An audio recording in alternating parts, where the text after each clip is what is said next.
नमस्कार मित्रों, सूचना की दुनिया पर आपका स्वागत है। मैं हूं डॉक्टर सुभाष चंद्र सिंह। मित्रों, आपने तस्लीमा नसरीन का नाम सुना होगा। पुराने लोगों ने तो सुना हुआ होगा, जो मीडिया क्षेत्र में है या सामाजिक जागरण के काम में लगे हुए हैं वो उन्होंने जरूर सुना होगा। अभी युवकों ने नहीं सुना होगा, 10, 15, 20 वर्षों में जो बड़े हुए हैं उन्होंने हो सकता है कम सुना होगा। तस्लीमा नसरीन एक इस्लामी लेखिका है। मूल रूप से बांग्लादेश की रहने वाली हैं, बट नेचुरल है। मुस्लिम मुद्दों पर वो तीखा लिखती हैं और इस्लाम की कुरीतियों पर जमकर प्रहार करती हैं। बहुत सारे उपन्यास उन्होंने लिखे जिसमें उन्होंने इस्लाम में सुधार की पक्षधरता ली। कहा कि इस्लाम में सुधार होना चाहिए, अगर इस्लाम में सुधार नहीं होगा तो इस्लाम, जिसे हिंसा का दर्शन कहा जाता है, इस पूरे विश्व में इस्लाम का नामो निशान नहीं रहेगा। जैसी महिलाओं की आज़ादी भारत में है, अमेरिका सहित अन्य ईसाई मुल्कों में है, वैसी आज़ादी इस्लामी मुल्कों में नहीं है। अब थोड़ा थोड़ा आज़ादी दी जा रही है। शुरू में तो उनको वोट देने का भी अधिकार नहीं था, भारत में है। तस्लीमा नसरीन की चर्चा मैं इसलिए कर रहा हूँ क्योंकि 1990 में जब उन्होंने लज्जा उपन्यास लिखा था, उसको आप लोग पढ़िएगा। उस उपन्यास में इस्लाम या यूं कहिए मुसलमानों में व्याप्त कुरीतियों की जमकर आलोचना की थी। लज्जा नाम से ही आपको एहसास हो जाएगा कि इस उपन्यास में क्या होगा, उसे पढ़ना चाहिए।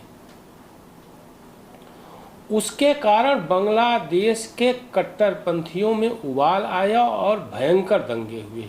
1990 की बात मैं कर रहा हूँ। 600 लोग मारे गए और उस लज्जा उपन्यास को सर्वथा प्रतिबंधित कर दिया गया। भारत में भी प्रतिबंधित है। और तस्लीमा नसरीन को देश छोड़ना पड़ा उन कट्टरपंथियों के कारण। अब आप फिर कहेंगे कि इसमें कौन सी बड़ी बात है। तालिबानी देशों में महिलाओं के अधिकारों को छीना जाता है, उनको कोई अधिकार नहीं दिया जाता है। जो भी आवाज़ उठती है उस आवाज़ को दबा दिया जाता है। यह मैं इसलिए कह रहा हूँ कि तस्लीमा नसरीन निर्वासन के बाद कई देशों से होते हुए इस समय भारत में रह रही हैं। उनको एक प्रकार से अपना निर्वासित जीवन व्यतीत कर रही हैं भारत में। उन्होंने जब खालिदा जिया के शासन का अंत हुआ और शेख हसीना आई, पिछले 15 सालों से थी, तो उनको ये आशा थी कि महिलाओं को अधिकार मिलेंगे और मिला भी। लेकिन जब कट्टरपंथियों के दबाव में, हिंसा के कारण उन्हें देश छोड़कर भारत में शरण लेनी पड़ी, किनको? शेख हसीना को, तो हालात वहाँ की बिगड़ गए। हिंदुओं पर अन्याय अत्याचार की इंतहा हो गई।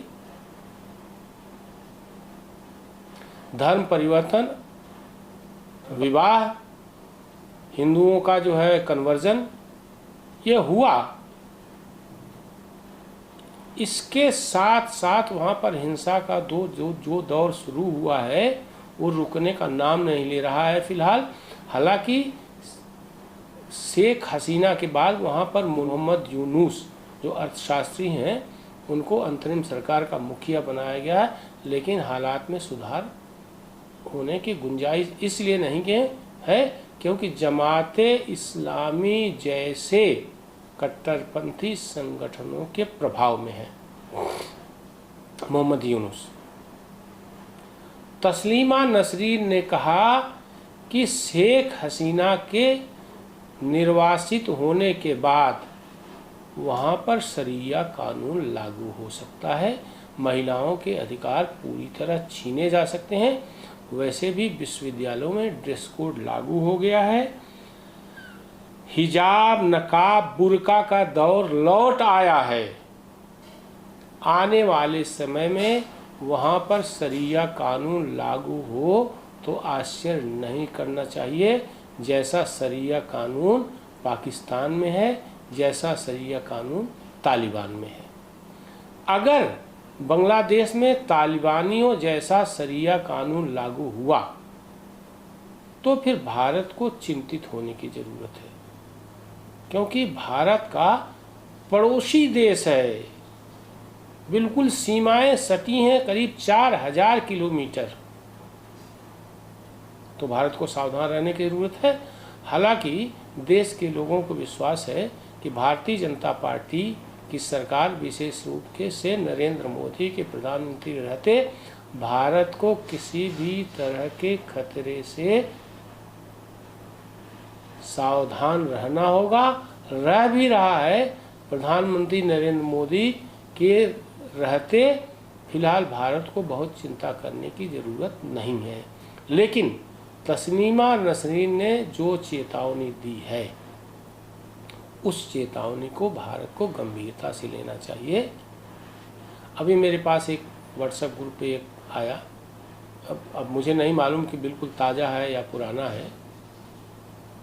उसमें बाकायदा दिखाया गया है कि किस तरह वहाँ के हिंदुओं को खुलेआम मतांतरित किया जा रहा है।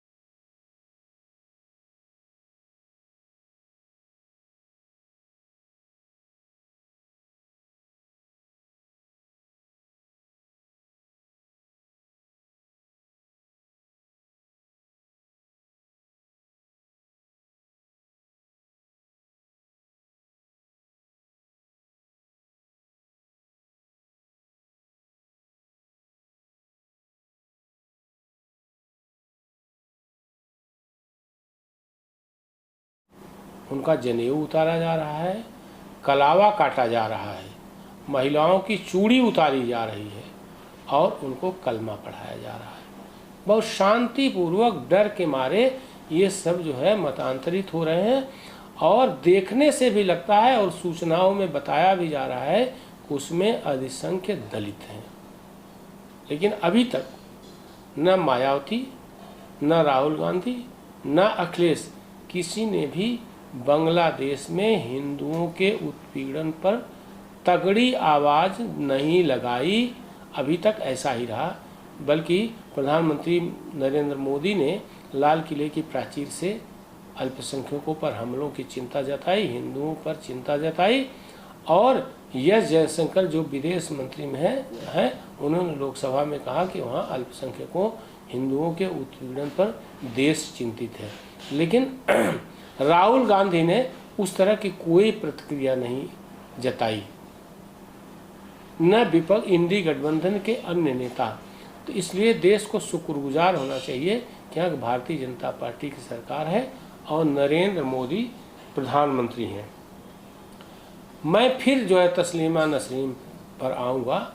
उन्होंने कहा कि जिन जिहादियों के कारण, जिन कट्टरपंथियों के कारण मुझे बांग्लादेश की धरती, मेरी धरती छोड़नी पड़ी, उन्हीं कट्टरपंथी ताकतों की हिंसा के कारण शेख हसीना को बांग्लादेश छोड़ना पड़ा।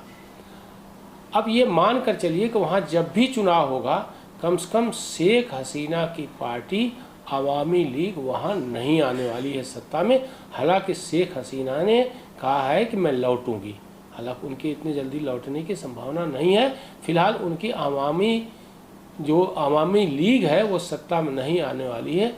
सत्ता में आएगी कट्टरपंथ का पोषण करने वाली खालिदा जिया की पार्टी, बांग्लादेश नेशनलिस्ट पार्टी यानी बीएनपी।